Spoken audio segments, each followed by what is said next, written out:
Hello and welcome to this video where I am going to be reviewing the recently released documentary on Led Zeppelin called Becoming Led Zeppelin. Now when I say I'll be reviewing it, I don't know if I will be reviewing it. I'll be giving you my thoughts about it. That's what I'm going to be doing it on this. But I actually don't know, is it any good? I absolutely loved it. I love Led Zeppelin, right? I love the history of Led Zeppelin.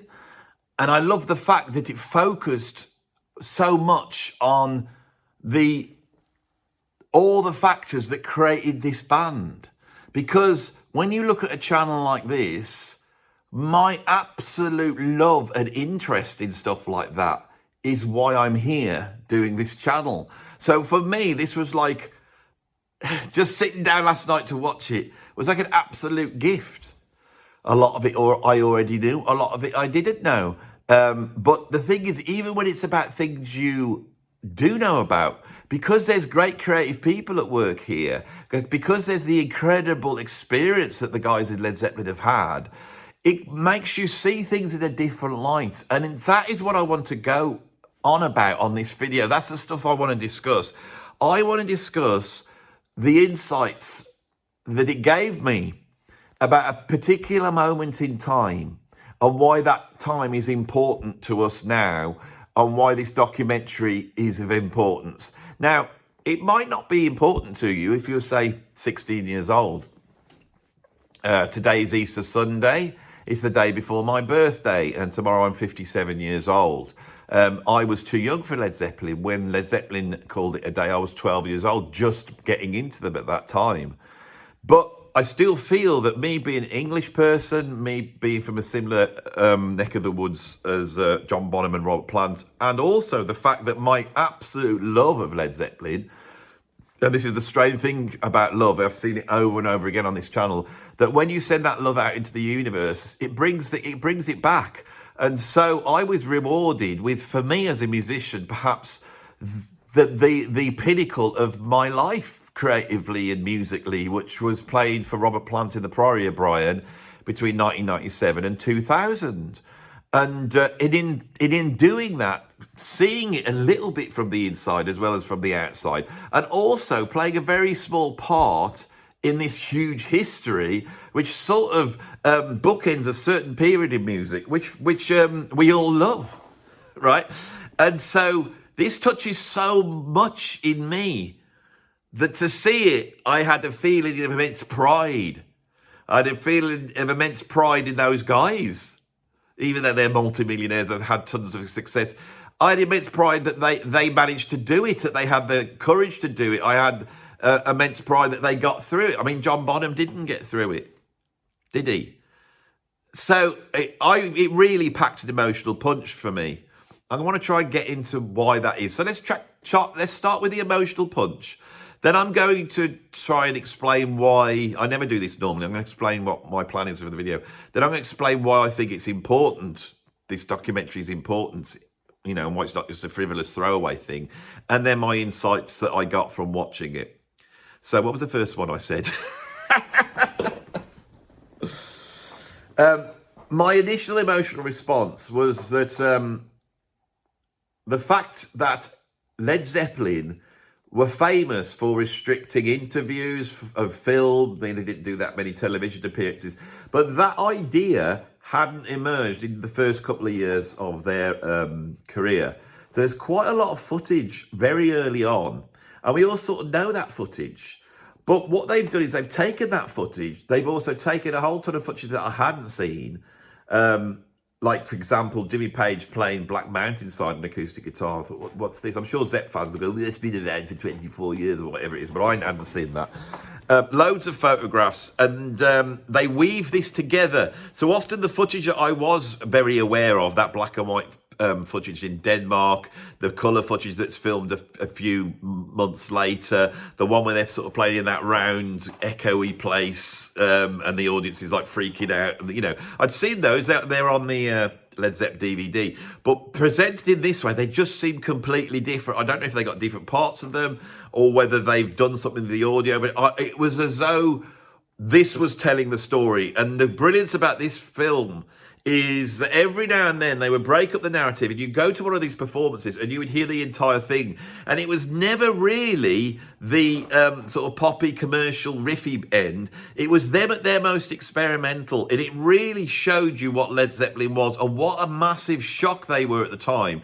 And in a way, I started to realise how innovative they were. I've often said, all those first 2 years up until Led Zepp 3, they were like really just pulling a load of different influences together. I came out not thinking that at all.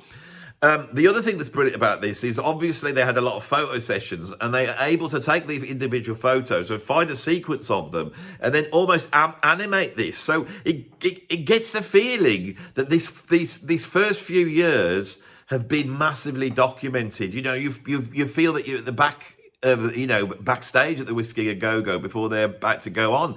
And so when Peter Grant turns around and says, you either make it here or it's all over, you're there, you're with them, you go on this journey. And in going on this journey, you have a realization of seeing it through their eyes. And what it is that there's basically two different factions in this band, right?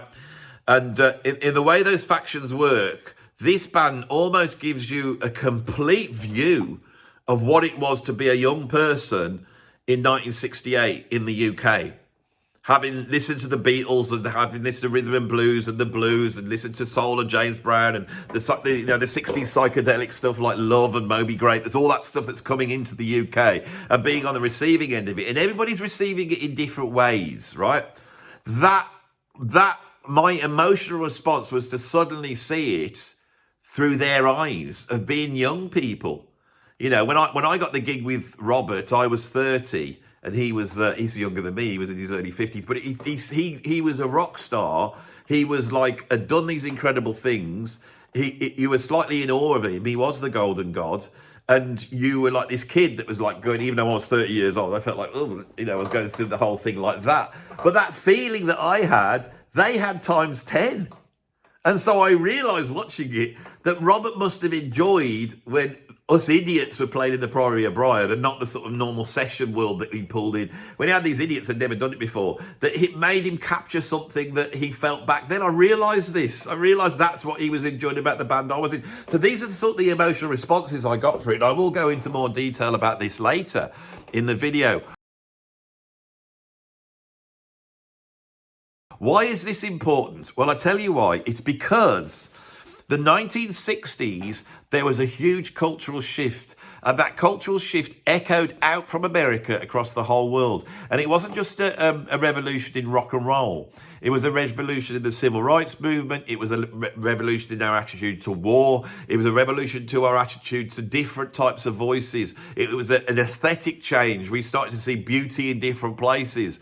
We could see, for example, Jimi Hendrix at Woodstock playing the Star Spangled Banner, which was at once immensely avant-garde, but also was patriotic, but in its patriotism actually was criticising what was going on in the Vietnam War. All that in avant-garde free jazz interpretation of the Star Spangled Banner, which was seen across 500,000 people at Woodstock and then around the whole world. And it had an effect. These things were having an effect. The culture had changed and it's echoing out.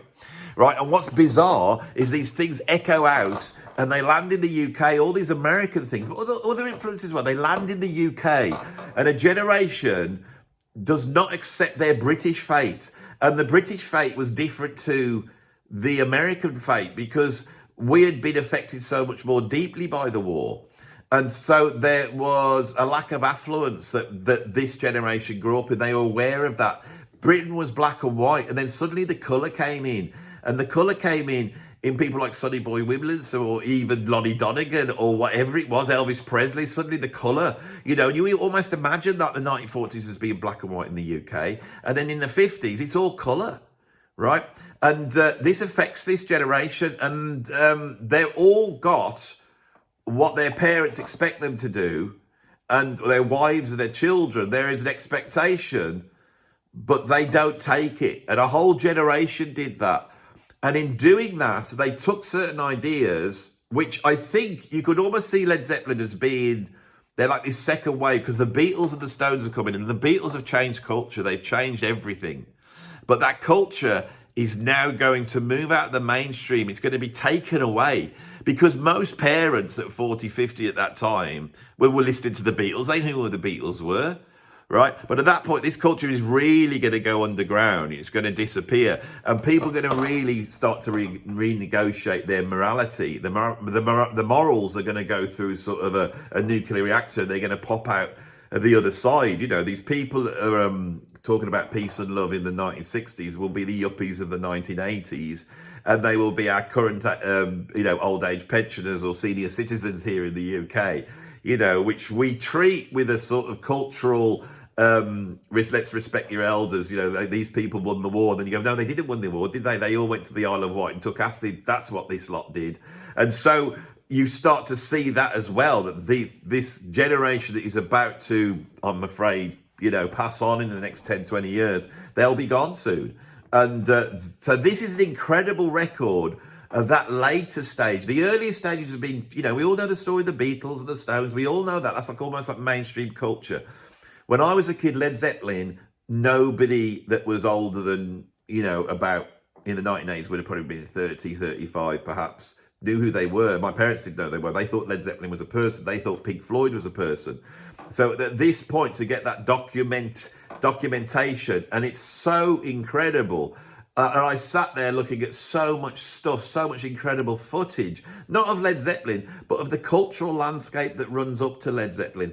This is important for us to understand what's happened in this cultural epoch that has run from the 1960s to now, which is now crumbling. It's crumbling now. We are back to renegotiate it in another way. So it's a great way of understanding it. I'm fascinated by it. And the thing I've always been fascinated so much about early jazz, pre-1917, as you know, I've really studied how jazz originated, and I can't, there's a mystery there.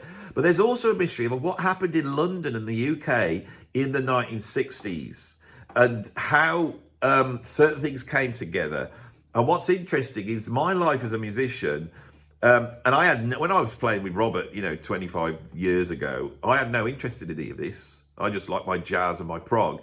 I didn't have any interest in any of this, but being around those people as I grew up, I started to realise they experienced something. I have to mention a couple of things before we get on that are very close to me. First of all, in the documentary, Robert mentions Frank Freeman's. Now, Frank Freeman's was actually, it was a dance school in my hometown that was run by a guy called Frank Freeman. And Frank had this ballroom dance room, but he was really used to like to give the kids what they wanted. And so once those kids had grown up to a certain age, it's so bizarre, Frank said, what would you like to see here? We don't just ask them to do the ballroom dancing. They said, can you get some bands and get some psychedelic bands? Because they all play London and they never come up here. So he started to put gigs on in this small little ballroom in my town. And he invited in a whole host of incredible musicians, like, for example, Yes played there, Fleetwood Mac played there, T-Rex played there, and Captain Beefheart, his first ever gig in the UK, was there. And John Peel discovered it, and he was going up to this little place and broadcasting this incredible mad music that was coming out there. The local bands that sort of emerged out of this scene would have been things like Chicken Shack, who went on to do pretty well. They had Christine McVie that then went into Fleetwood Mac. And of course, things like the Band of Joy, which was a band that Robert Plant had with John Bonham and my mentor and best friend, Kevin Gammond.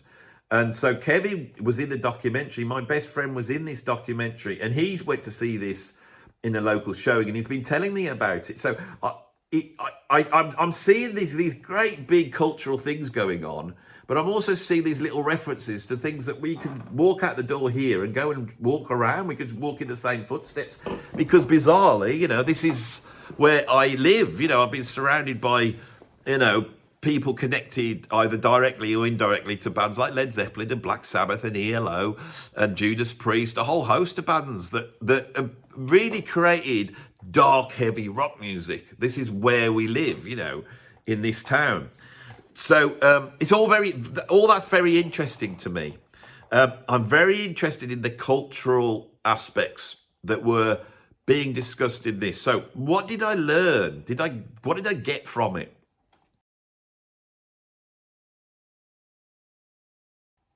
All I can do is tell the story from the beginning as I saw it. This video now would be better if you stopped, went and watched the thing and then came back, because I'm going to, in explaining it, my reaction to it, I will be going on about what's in it quite a lot. So we start in this post-war world, okay? And we've got three characters. We've got Jimmy Page, John Paul Jones, and Robert Plant. And they start to tell their story of growing up in post-war Britain, which is very dark, very black and white. There's rationing. People are very poor. They're struggling.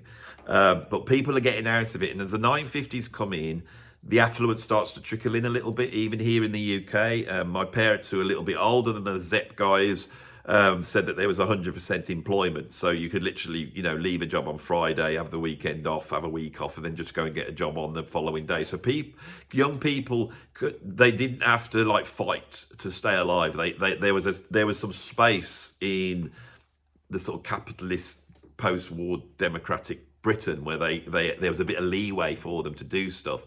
And in that, they wanted to have fun. And so they start looking around for where's the fun.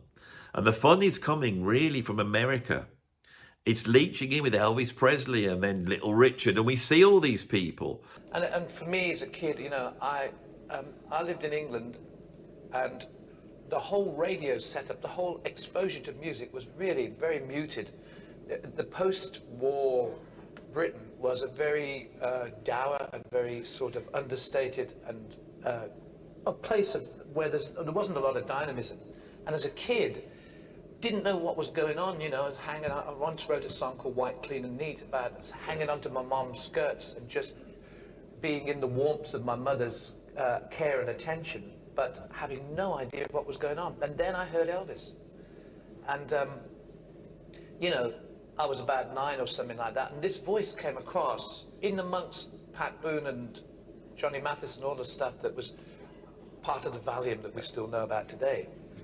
Elvis came straight through, and he had the Blue Note. He was listening to Sleepy John Estes. He was listening to guy did That's All Right, Mama. Thank you. Yeah, I get like that now. And he got all this stuff. Mystery Train, Junior Parker's Blue Flames. I didn't know anything about the references. I didn't know anything about what I know now, where it came from. But I heard that voice. But we haven't got it in the UK. And as Jimmy Page says, the bomb going off was actually Lonnie Donegan. And Lonnie Donegan does not get the respect for really being the kickstart for Britain having this huge rock scene, really. So Lonnie Donegan came out doing sort of a English folky, dancey, quite upbeat version of American folk and blues, primarily Leadbelly. The great Leadbelly, that's influence on music cannot be underestimated. And this inspired a generation. Now, they really inspired a generation because to form a skiffle band, which were the bands that then came out playing sort of Lonnie Donegan style, was very easy to do. You needed acoustic guitar. You could make a bass out of a broomstick and a tea chest, and you could bend it and get the strings going. Didn't have to have a drum kit. You could, play stuff in your house. It was like the punk of its day, and it swept up a whole bunch of musicians, including people like Jeff Beck, including people like the Beatles, and including Jimmy Page. So Jimmy Page, obviously, is from quite a privileged background. You could tell this, never said in the film, but he's very privileged. He lives in London. He's got direct access to everything that's happening musically because he's in that town. And, he has photographs of him at school, and he's holding some sort of, it looks like a Gibson, hollow body guitar, and it's got to be worth a bomb. So many of my friends were saying they had to build their guitars. They couldn't put forward an electric guitar. They had to get an acoustic guitar so they could pick up in it and play it through their sort of parents' stereo. That was the closest. So they did gigs with that setup. But he seems to be supported in this all the way through. And for Jimmy Page, being in that sort of privileged position, he accesses the music industry very quickly, inspired by skiffle. And there is, of course, the famous footage of him on British television playing in his skiffle band, you know. And it's all incredible, but you sort of go, well, how did he get on television? He had access to it. He was a very middle-class boy. These middle-class boys were responding to this music of poor black people from America. It's very interesting, that is.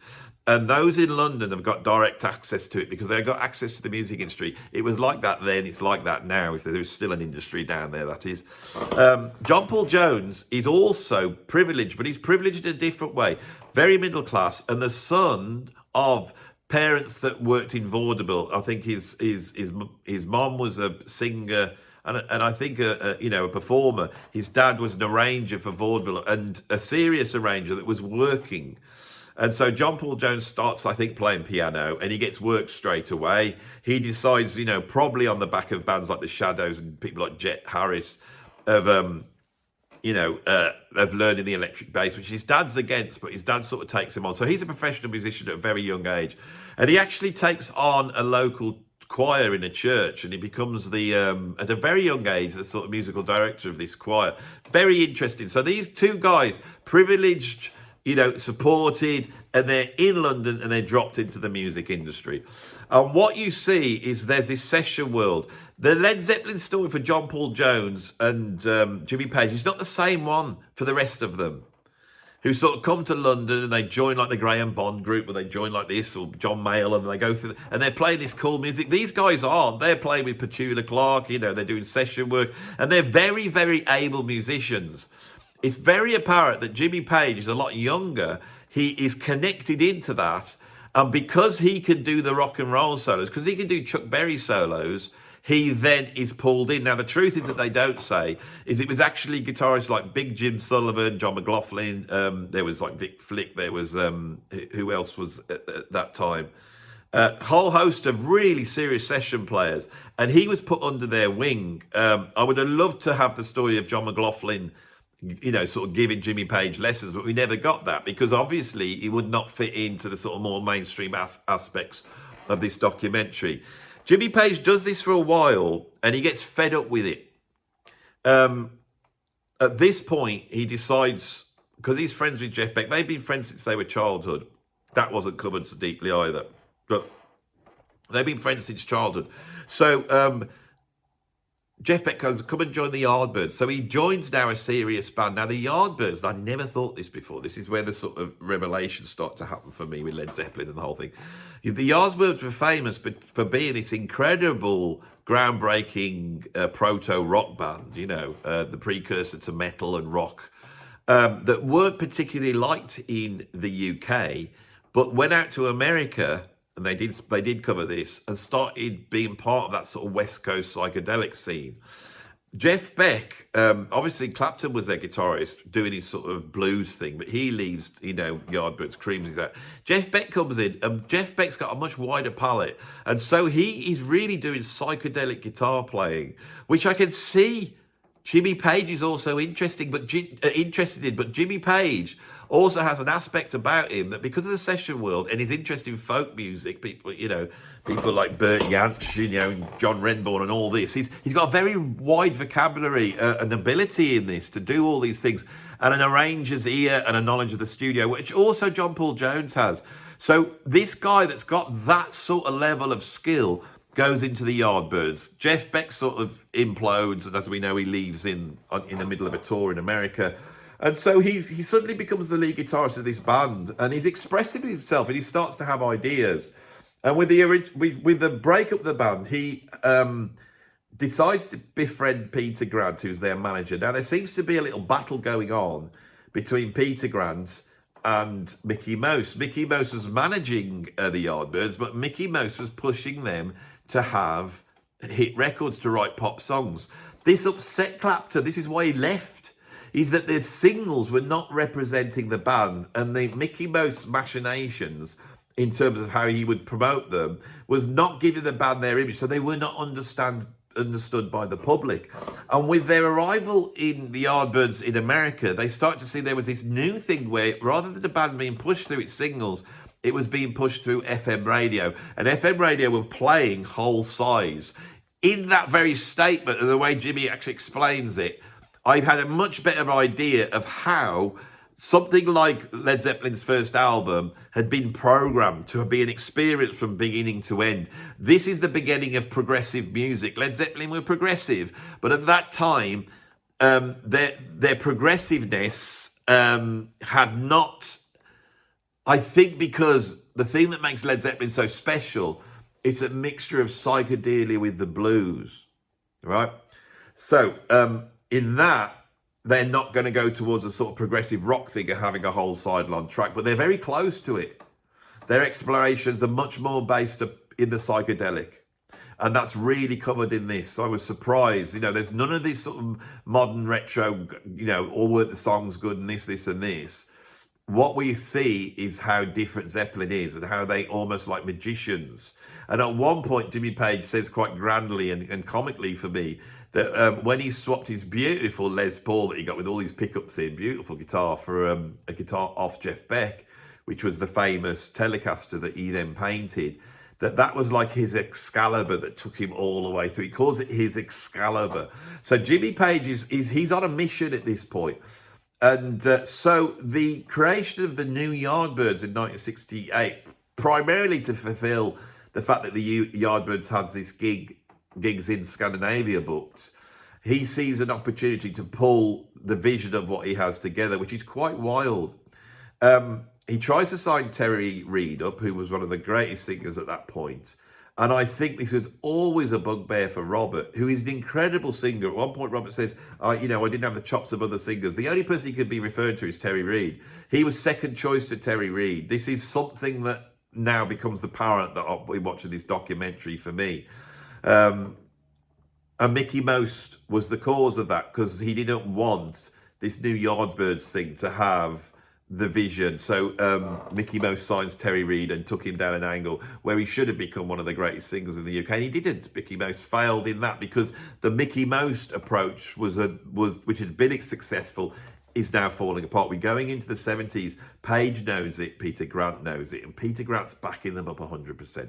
So with Terry Reid not available to do this, right, he then gets told about this guy, Robert Plant, and they have this famous excursion up to this neck of the woods, and they go and find Robert, quite comically, say, where Jimmy goes up to Robert and says, where Robert Plant is? And he went, yep, you're looking at it. And what was interesting is that throughout this, we've got the three people, but then suddenly, and this is the revelation of this documentary, is we have this interview from John Bonham. Now, I knew it was there, but I didn't realise how big it was and how much it's really addressing this period of time. It's lovely to hear John's voice. It's lovely to hear how he talks. It's obvious how young he is when he's in being interviewed, because he calls people things like turd heads, which is such a young thing to say, but he's spot on in his view of it, which is interesting because, and this is there's so much to get in here with this thing that I want to really cover. They're all bringing their own musical thing to the party, right? But they're also bringing their own viewpoint.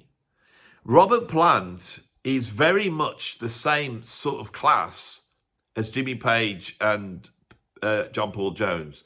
They're all middle class. They would have gone on. Well, Robert would have gone on to be a chartered accountant. That's what his parents wanted to do. So they get on that level. And those sorts of young English gentlemen, like bands like Pink Floyd and Genesis, are very organised. They're working hard.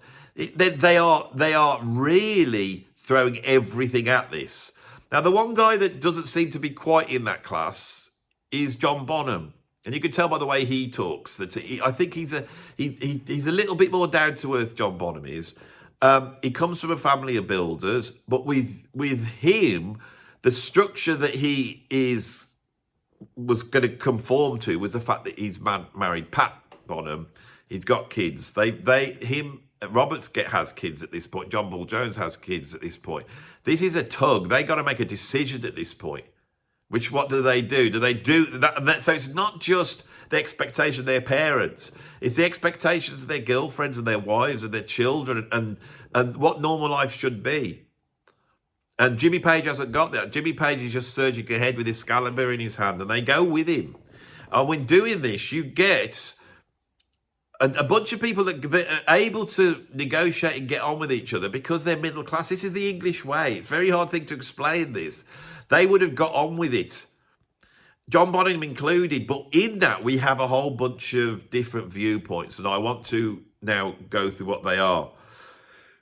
John Paul Jones and Jimmy Page, they're from the same world. They're from London. They're from privilege. They've had this sort of access into the London music scene. They're a part of it. They're almost jaded at this point. They're experienced. They know what they're doing. They're not naive. They have an idea. They've made millions of albums before. I mean, these guys have sat playing in the band that did the theme to Goldfinger, and we've shown all this in the documentary. It's absolutely fascinating. So they know exactly what they're doing. John Paul Jones is a force to be, dealt with, but Jimmy Page has got the vision. I think John Paul Jones is thinking, how can he fit in with this and bringing everything he has to the party? Robert Plant is brought in as a singer, and he says, you've got to get my mate in on drums. Now, he said it's because John Bonham was the greatest drummer in the world, and Jimmy Page seems to think that. And I think that at that point in the UK, incredible drummer. But also, Robert was like, it's not Bonham that was the troublemaker. Because Bonham died, I think we think that John Bonham's the rebel rouser. He's the one that was like chaos, like a Keith Moon, but he's not.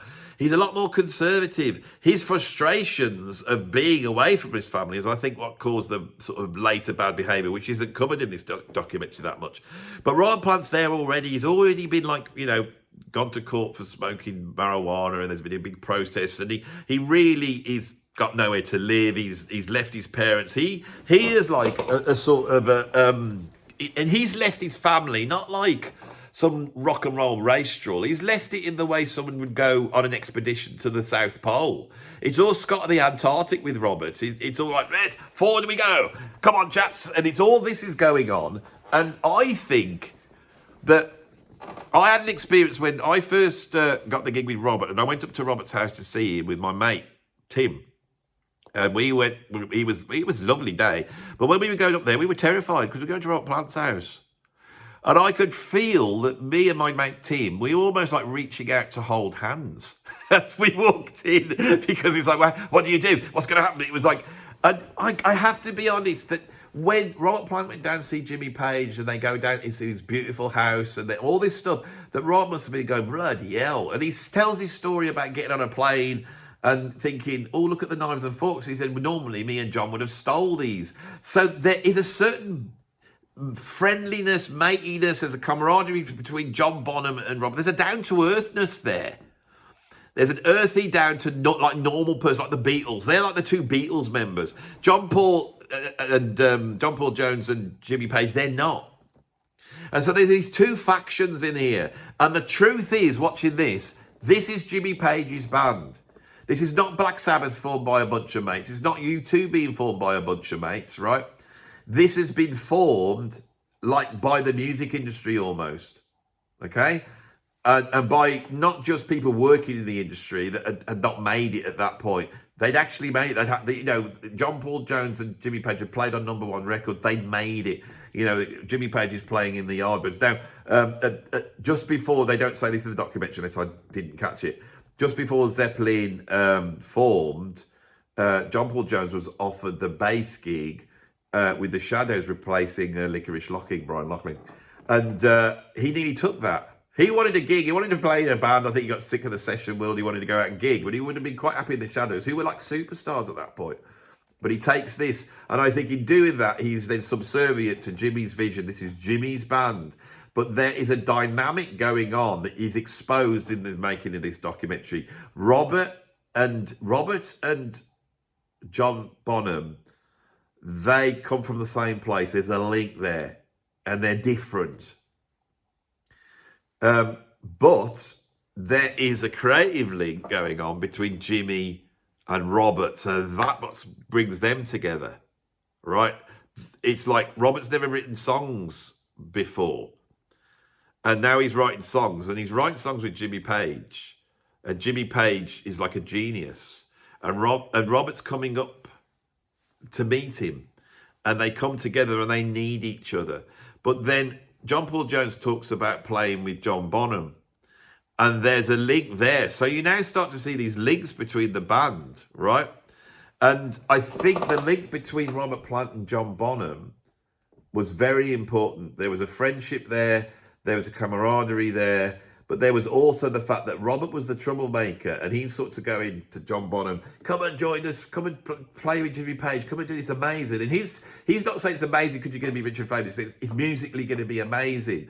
And he's turning around going, oh, well, you know, I got this gig with Tim Rose, and I'm getting 40 quid a week and I don't want to leave it. Oh, come on. And there's this tug going on of the sort of almost like more conservative John Bonham. Now, another thing that's really interesting is that each of those four musicians bring four things to the table. Now, my experience of Robert was that Robert was a lover of the song. He was a lover of blues. He was a lover of the psychedelic music of the West Coast bands. And there were certain musical connections I had with him, but I was very aware that he was not coming from a sort of musician point of view. He was coming from a songwriter point of view, and also having a vehicle to be a balladeer, which I believe Robert basically is a singer of songs. Whereas John Paul Jones is bringing on in the it's like musical knowledge and the knowledge of arrangement and the knowledge of how to get certain effects, almost like he's like the BBC big band arranger or orchestral arranger. That's what you've got from him.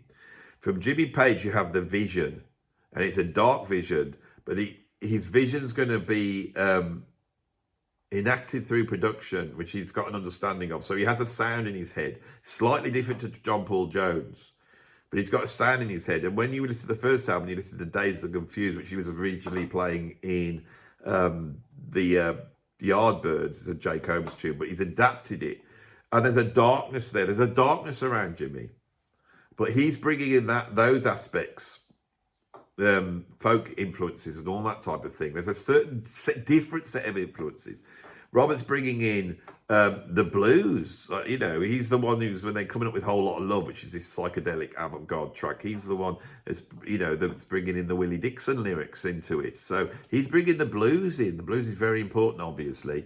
And John Bonham, whose influences are really not that known because he didn't do enough interviews, he's coming out of Buddy Rich. He's coming out of Gene Krupa, you know. And so he's bringing the jazz. He's also bringing the soul and the funk in, right? And when I realised that, I thought, oh my God, it's like John Bonham. He's like this bloke from the Midlands, came from Redditch, just up the road from me. But his thing is a drummer, and he loves soul and funk and jazz. He's like me. He's like me. And I'm sat there thinking, God, this is mad, because there's two people that Robert mentions, as he said, the person that got Robert into music is a guy called Perry Foster, the late great Perry Foster, that I've played with. He's from around here. I've played with him many years ago. And when I was playing with Robert, he came out a couple of times and he supported us. Incredible. And Tim Rose, who John Bonham had the gig with, he came out and I did a couple of songs I've played with Tim Rose as well. It's incredible, these crossovers, you know, between my life as a drummer here and realising there's a link between me and John Bonham. And I've never met the guy. He died when I was 12 years old, but there is a link. I love the guy. I can't explain. This is really weird. There's a link between us all. There's a link. That's the thing. This is the bit that we're going to get at the end. I'm preempting what's going on, but there's something here that I'm moving towards. So they bring all these different musical influences. I can add that I know, talking to people who knew John, that he was also a huge fan of a lot of the fusion drummers that were coming out in the early 70s. He was a big fan of Alphonse Mouzon. I think he loved Lenny White. He loved, obviously, Billy Cobham. And so he's bringing in a certain aspect to Led Zeppelin that I heard as a kid. And then when I got the gig with Robert, I thought, Robert doesn't get this thing that I'm into. And I felt like I was the wrong drummer. That's how I felt. I thought, oh, Robert doesn't like what I like. He likes something else. But I bet Bonham did. I can't explain this, and it calms me down inside to know. Because I think as a creative musician, you wonder whether you make the right decisions. It's a really odd thing this explain. This is we're going to get at in a minute. I'm going to get there in a minute. I think we're going to get there quite quick now.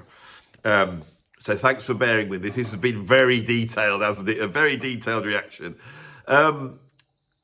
So yeah, the dynamics in this band. This wasn't a band. You know, they're not friends. They're not buddies. As soon as this band stops, they go back to their separate things, except John and Robert. And I wonder how much that played through.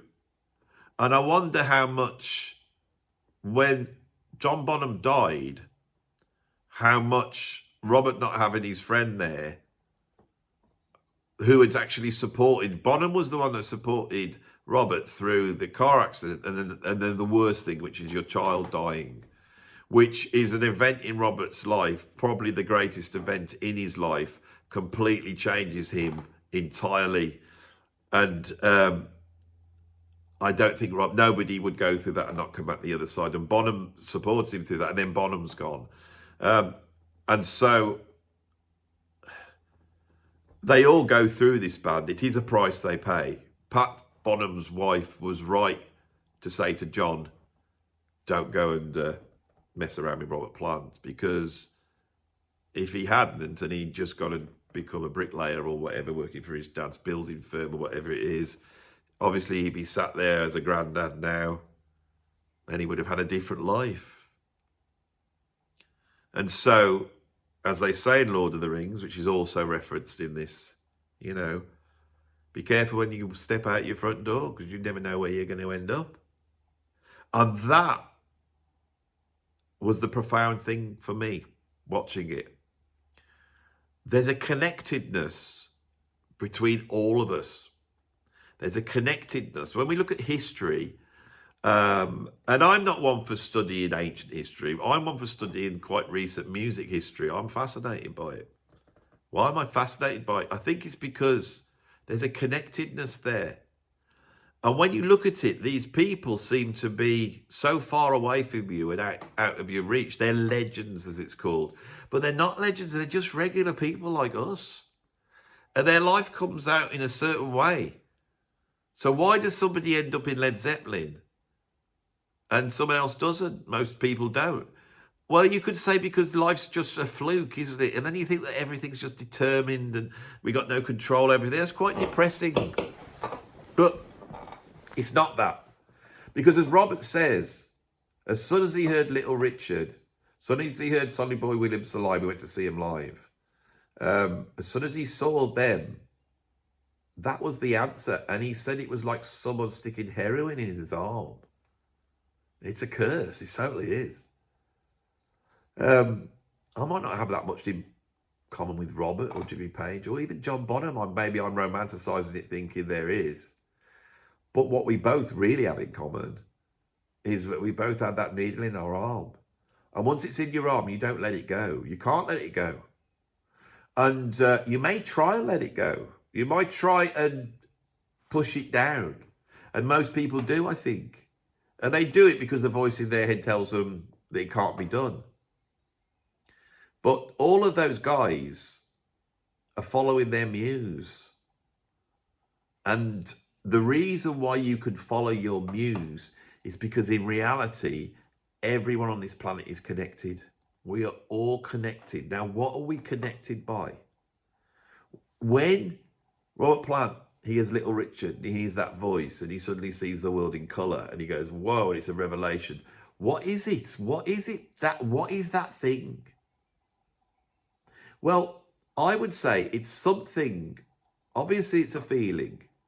Obviously, a way of seeing the world. Obviously, it's a way of life. Obviously, it's freedom. It's expression. It's excitement when you're young. But what's really important is that once you feel that, you walk towards it. And it's a little bit like the seduction process. It's like the mating process. It's metaphorically like that. You know, a man could be out looking to the horizon. We're the ones who are going to go out. Men are different to women. This is why rock and roll is so full of men. This is why women, when they are there, they bring something entirely different. They don't care what anyone says. They don't care what anyone says about me. They can obviously be, you know, women that are very manly and they have those attributes. I'm sure many of the women at the top of the music industry have very, what we could call masculine attributes. But what's a masculine attribute? To look at the horizon, you know, to not be thinking in these sort of domestic realms, to launch yourself out onto the world like a hunter.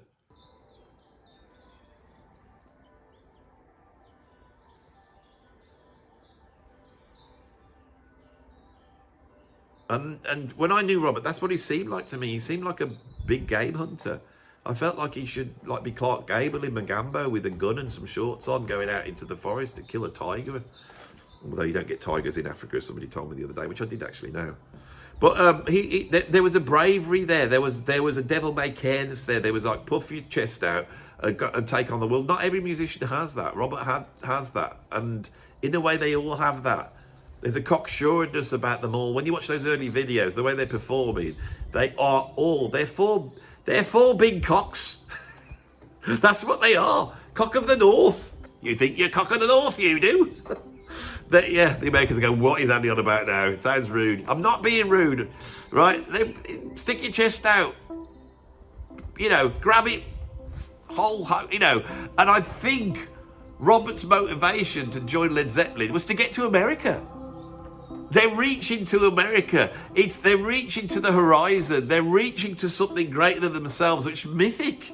You know, it's mythic in their heads. This is what British people had at that time. It's mythic. They don't know what it is, but they're attracted to it. And in that way, it's like seeing your prey in the line of your vision. But at the same time, it's like seeing a beautiful woman and going, oh, she's out of my league, or go, no, I'm pursuing her. I'm going to pursue her. And what you're pursuing is beauty. What you're pursuing is triumph. What you're pursuing is glory. You're pursuing all these things. And the pursuit of that, in that, what you are going to try to gather towards yourself is who you are as a person. You're trying at that age to construct yourself as a person out of these things. And certain people in the UK weren't going to construct it out of getting a job and getting a house. But that's exactly the same thing. But it wasn't for them. There was a new generation coming in here and they're grabbing at something else, right? And in doing it, that motivation to go towards the beautiful, and then once it's there to cherish it and respect it and look after it, to respect it is an aspect of love. It's an aspect of love. And you could, in having a love, I mean, I just arrived here. And in fact, I will put it at the end of this video because I think that's where I'm getting to. As I drove up here, it's a beautiful Easter Sunday today, special day, Easter Sunday. And I stepped out, the birds are all singing, the sunshine was beautiful, and all the churches are ringing their bells because it's Easter Sunday. And it was a sound, it was music, and it was beautiful. And I was going to talk about it, but I just switched my phone on and I filmed myself just basking in it. And I found myself closing my eyes and just being pulled by this beautiful thing, which is my culture. It's British culture. I love it. And all of those four guys are Anglophiles like me. I know they are. They love it, and that's what they bring to it.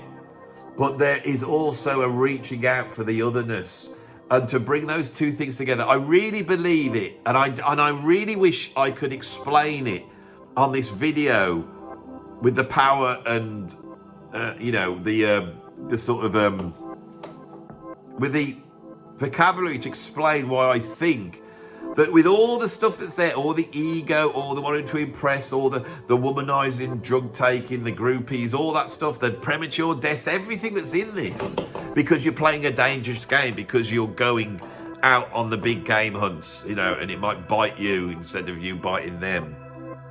But underlying it all is love. It's love and that connects us all. And if Jimmy Page or John Paul Jones or Robert Plant did watch this video,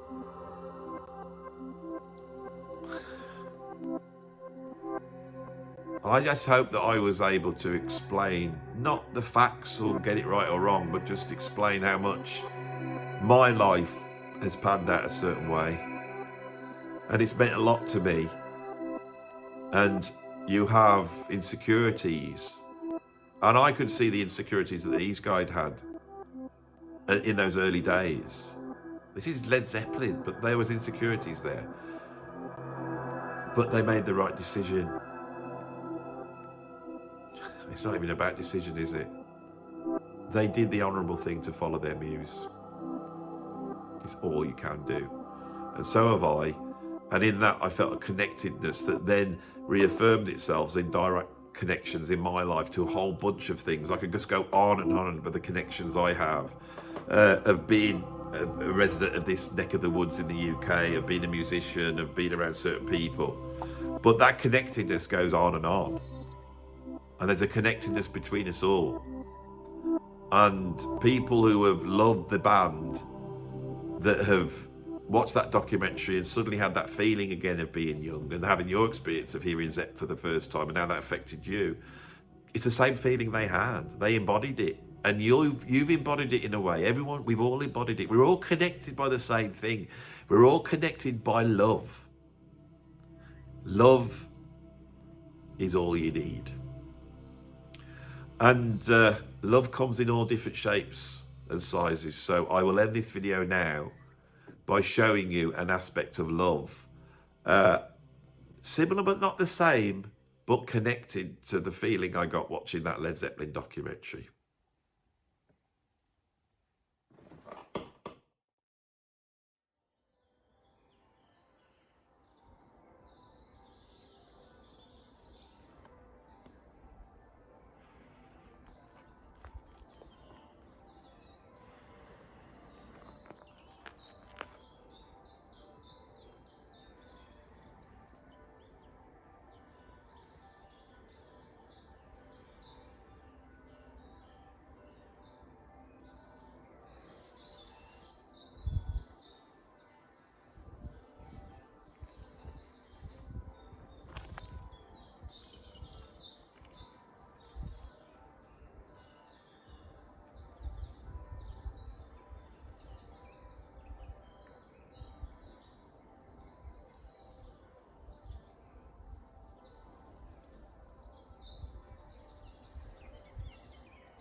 What's the point in trying to make music? The sound of England. It is that I love.